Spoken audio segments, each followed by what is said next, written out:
અવારનવાર મારી દીકરી સાથે તેઓ સંપર્ક કરતા હતા તેવી પણ વાત ફરિયાદીએ કરી।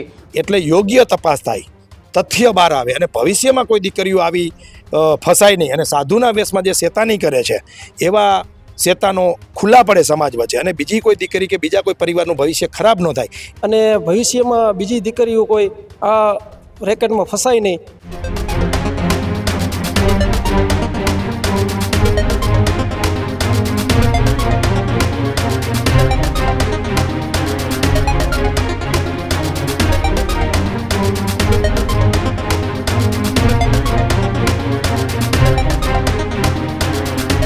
ડાકોરના ભરત ભુવન આશ્રમના મહંત સામે મોરબી પોલીસ સ્ટેશનમાં ફરિયાદની અરજી થતા હાલ તો ચર્ચાનો વિષય બન્યો છે। ભરત ભુવન આશ્રમના મહંત કરણદાસ સામે પોલીસમાં અરજી દાખલ કરવામાં આવી। મોરબીમાં ખેતી સાથે જોડાયેલા પરિવારે અરજી કરી હોવાની વાત સામે આવી રહી છે। ભરત ભુવનમાં મહંત ષડયંત્ર રચી છોકરીઓને ફસાવે છે તેવી વાત ફરિયાદીએ કરી। પ્રેમ સંબંધ બાંધી છોકરીઓનું શોષણ કરે છે તે પ્રકારનો દાવો પણ ફરિયાદીએ કર્યો છે। કરણદાસ સાધુ પહેલા પૂર્વાશ્રમમાં અમારા ભાઈ થાય છે તેવી વાત પણ ફરિયાદીએ કરી। ત્યારે મારી દીકરી સાથે પણ કરણદાસ સંપર્કમાં હોવાની વાત ફરિયાદીએ કરી। અવારનવાર મારી દીકરી સાથે તેઓ સંપર્ક કરતા હતા તેવી પણ વાત ફરિયાદીએ કરી। મારી દીકરી સાથે 2 વર્ષ સુધી શારીરિક શોષણ કર્યું હોવાની વાત અને તેવો દાવો પણ કરવામાં આવ્યો। કરણદાસ બાદ તેમના ચેલા દ્વારા પણ શારીરિક શોષણ કરાયું હોવાનો દાવો કરવામાં આવી રહ્યો છે। ત્યારે કરણદાસના ચેલા બાદ અન્ય એક યુવક સાથે દીકરીના લગ્ન કરાવી નાખ્યા હોવાની ફરિયાદ થઈ છે। મોરબી પોલીસ મથકે ફરિયાદીએ અન્ય દીકરીઓને બચાવવા માટે તપાસ કરવાની પણ વાત કહી છે। ત્યારે કરણદાસ બાપુ સામે ફરિયાદ દાખલ કરવામાં આવી છે અને એક વ્યક્તિ સામે પણ ફરિયાદ દાખલ થઈ રહી છે। ત્યારે મોરબી પોલીસ મથકમાં ફરિયાદ નોંધાતાની સાથે હાલ તો અલગ અલગ દિશામાં પોલીસ તપાસ જે છે તે કરી રહી છે। ફરિયાદીની પણ પૂછપરછ કરવામાં આવી રહી છે તેમની પાસેથી અને જે દીકરીઓનું કહેવામાં આવી રહ્યું છે તેમને પણ શોધવાના પૂરેપૂરા પ્રયાસ જે છે તે પોલીસ દ્વારા હાથ ધરી દેવામાં આવ્યા છે। ત્યારે એક આશ્રમના મહંત થઈને એમના પર આ પ્રકારના જો આરોપ લાગતા હોય તો શું ખરેખર એ આશ્રમની અંદર આ પ્રકારનું કોઈ કામ ચાલતું હશે?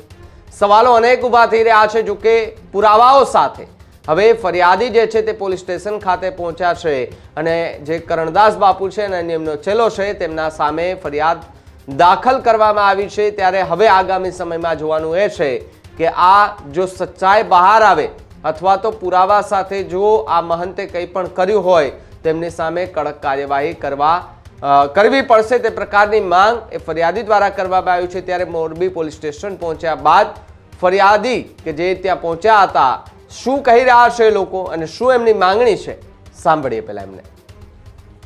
આજે અમે એ ડિવિઝન ખાતે એક અરજી આપવા માટે આવ્યા છીએ। એ અરજીનો હેતુ એટલો જ છે કે અમારા પરિચિત મિત્રની દીકરી ફિઝિયોથેરાપી ડૉક્ટર રાજકોટ કરતી હતી। એમના જ પરિવારના ગુરુ કહી શકાય એવા કરણદાસ બાપુ જે આશ્રમ ચલાવે છે ખેડા જિલ્લામાં, એ પરિચયમાં દીકરી આવતા અવારનવાર ટેલિફોનિક વાતો, ત્યાર પછી એમને રાજકોટ મળવા આવવાનું અને પછી પ્રેમજાળમાં ફસાવીને દીકરીનું 2 વર્ષ સુધી શોષણ કર્યું એવું એમના દીકરીના પિતાજીનો આક્ષેપ છે અને એ આક્ષેપમાં તથ્યતા પણ છે।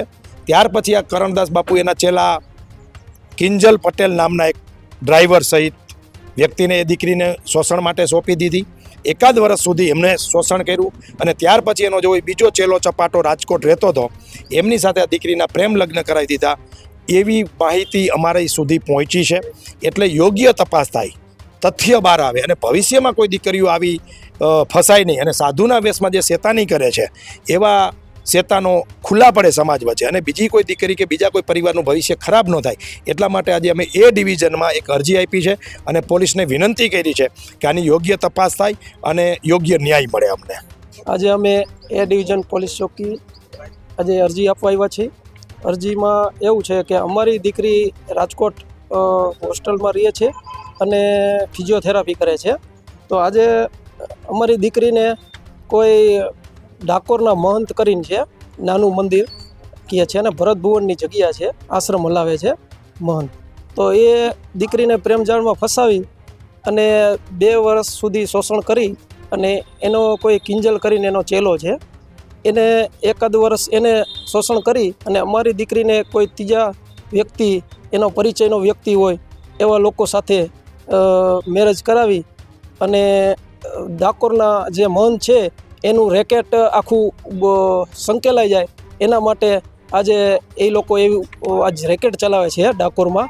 તો અમારી પોલીસ સ્ટેશને એટલી વિનંતી છે કે અમારે આ દીકરીને ન્યાય મળે અને ભવિષ્યમાં બીજી દીકરીઓ કોઈ આ રેકેટમાં ફસાય નહીં એના માટે અમારે સરકાર પાસે અને પોલીસ પાસે એટલી અમારી વિનંતી છે કે આ કરણદાસ અને આ એનો ચેલો આ બેયના મોબાઈલ ખોલાવી અને જેટલો આગળ જે કાર્યવાહી થાય કડકમાં કડક સજા કરો. અમારી બસ એ જ માંગ છે.